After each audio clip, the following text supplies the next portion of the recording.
PLE Food Processing Week 2 is all about identify defective tools, equipment, utensils, and instruments in food processing. Practice the use of personal protective equipment. At the end of the lesson, you are expected to check, sanitize, and calibrate equipment for the above food processing methods in accordance with manufacturer's specifications. For your learning task 1, arrange the following procedures by writing letter A as first step, B as second step, and so on. Write your answer in a separate sheet of paper. Sanitize, cleaning the equipment. Number 1, allow to air dry. 2, rinse with clean water. 3, remove from the solution.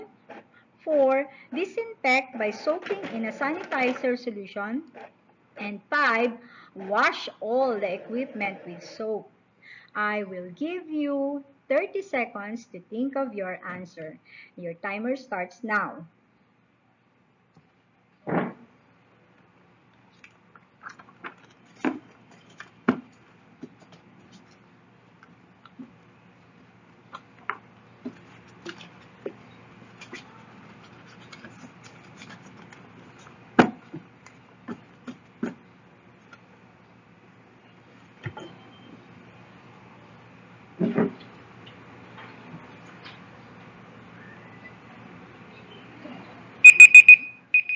Time's up. Let us try to answer. First, wash all the equipment with soap. Second, rinse with clean water. Third, disinfect by soaking in a sanitizer solution. Fourth, remove from the solution. And then last, allow to air dry. Did you get it all correct? Let's try once again. Arrange according to first step, second step. How to sanitize the equipment. 1, allow to air dry. 2, measure a certain amount of chlorine and water. 3, mix and dip the equipment in the mixture. 4, pack and store in clean and dry cabinet. 5, prepare all the equipment that is needed to sanitize. And 6, remove from the solution. I will give you another 30 seconds to think of your answer, and your timer starts now.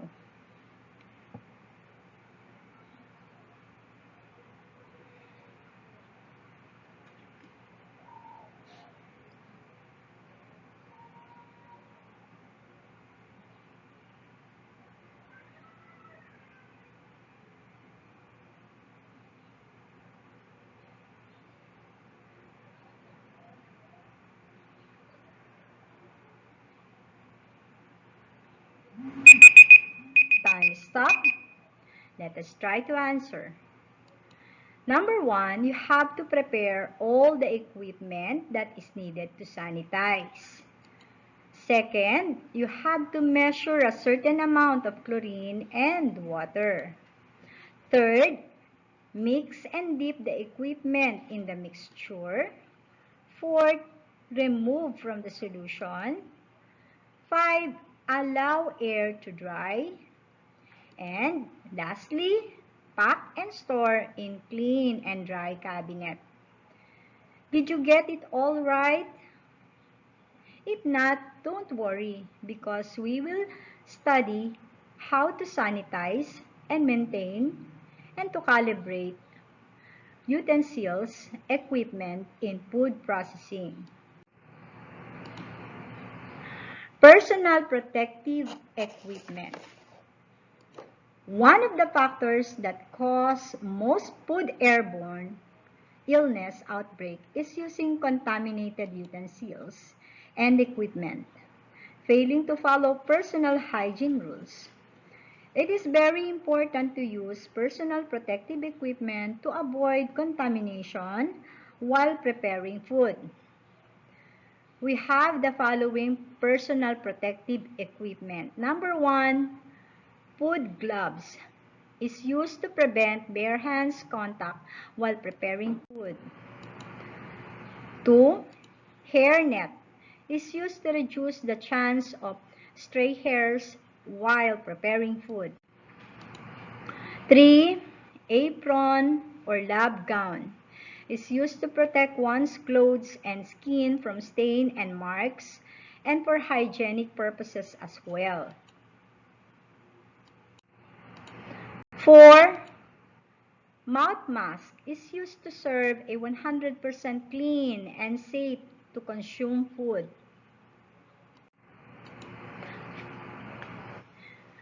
Calibrating measuring devices. By the way, ano ba ang ibig sabihin ng calibrating? Calibrating meaning you have to make sure that your measuring devices are of the same standard. Meaning, when you say 1 kilo, 1 kilo to you is also 1 kilo in other measuring devices. Standard, pare-pareho. Hindi ibig sabihin 1 kilo sa'yo, pagdating dun sa ibang measuring device, wala na siya sa 1 kilo or over siya sa 1 kilo. That is why we need to calibrate our measuring devices. Here are the following devices that need to be calibrated. For weighing scale, make sure that the hand is pointed at 0 to check the accuracy of an empty weighing scale. So, walang laman ang iyong weighing scale. Dapat nakatapat ito sa 0. If not, you can adjust the button of your weighing scale until it is pointing to 0. Next, food thermometer. Put the food thermometer in hot food and check if the temperature arises. Next, refractometer. Put a drop of distilled water in the dark circular or rectangular area and close the cover. Dark area can be seen on the scale inside the eyepiece. Rotate the calibration screw and wait until the dark area falls on the 0 mark. Open the cover of refractometer. Dry the cover and glass using cotton cloth or tissue paper. Salinometer. Put a 20-degree brine solution in the salinometer and check if it records the reading properly. So, gagamit lang pala tayo ng brine solution to check if it's reading properly. For your learning task 2, identify the following. Write your answer in a separate sheet of paper. Are you ready? Number 1, it is a device used to measure the strength of brine solution. Number 2, it is a device used to measure the sugar content of sap and syrup. Number 3, it means to set or determine the accuracy of the measuring device. Number 4, it is used for picking or handling food. And 5, it is used in measuring the volume of liquid. I will give you 30 seconds to think of your answers. And your timer starts now.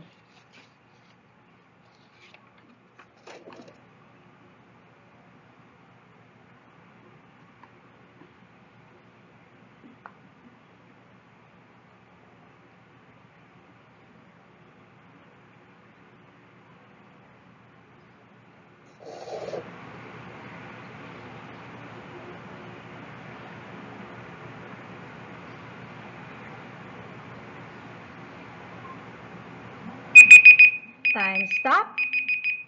Let us check your work. It is a device used to measure the strength of brine solution. Our answer? Salinometer. Number 2, it is a device used to measure the sugar content of sap and syrup. Answer? Refractometer.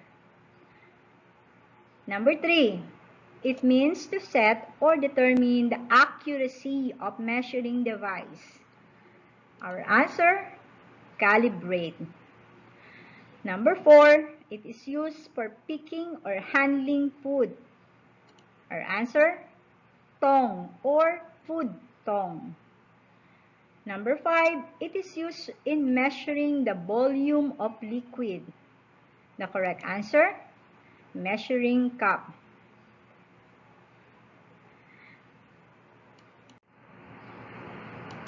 For the next set of questions, it is a device used to measure liquid ingredient in small quantity. Next, it is a type of water used in calibrating the refractometer. 8, it is a device used to measure the temperature of fish or food. 9, it is a device used to measure the weight of fish or food. And lastly, it is used to reduce the chance of stray hairs while preparing food. I'll give you 30 seconds to think of your answers, and your timer starts now.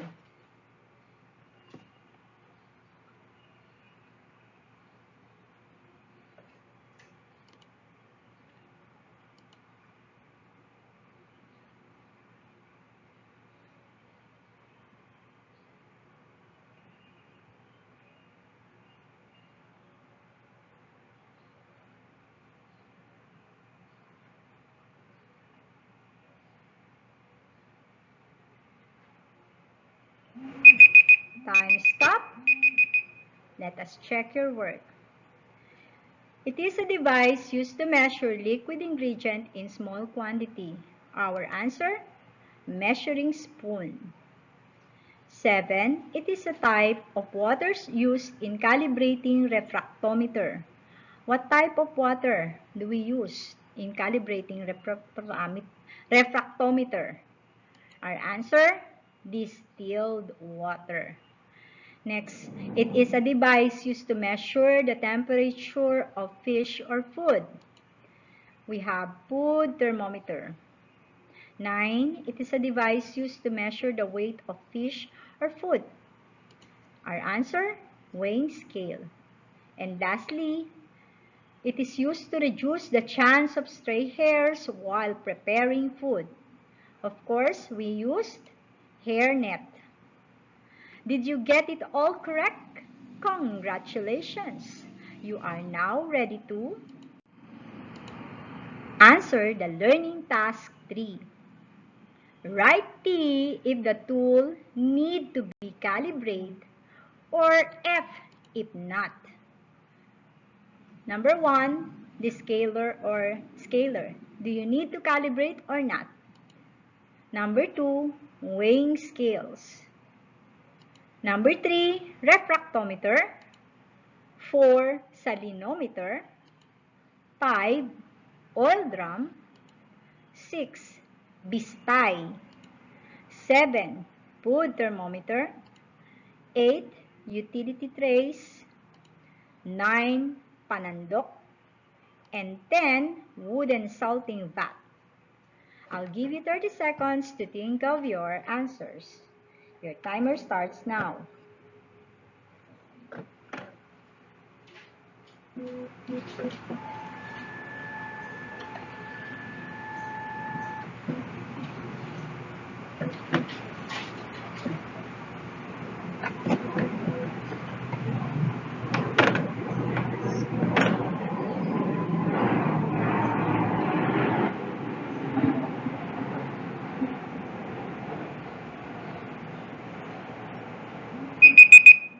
Time is up.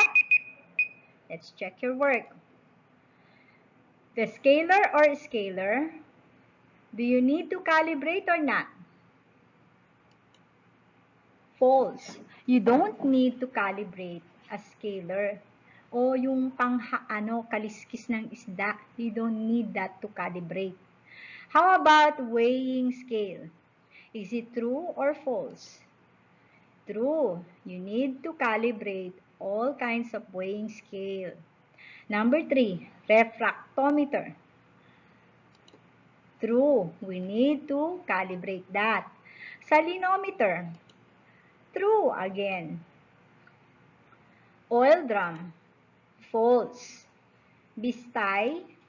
False. Food thermometer. True. Utility trays. False. Panandok. False. Wooden salting bath. False. Did you get it all correct? Congratulations! If not, you may go back to the video lesson to watch and learn this lesson for more review. For your assignment, go to your Google Classroom, classwork, TLE Food Processing Week 2. This is Teacher Berna saying God bless you all.